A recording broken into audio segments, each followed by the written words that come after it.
28 গুণত 35। তো আমাদের পুটিং কলম হয়েছে 14টা।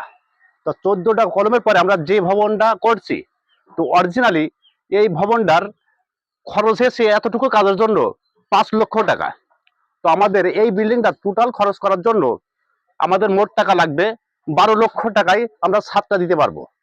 তো আমাদের যে কাজটা করা হয়েছে, অরিজিনালি বেডরুম রাখা হয়েছে 4টি, কিচেন রাখা হয়েছে 2টি, টয়লেট রাখা হয়েছে 2টি, মেন গেট সামনে।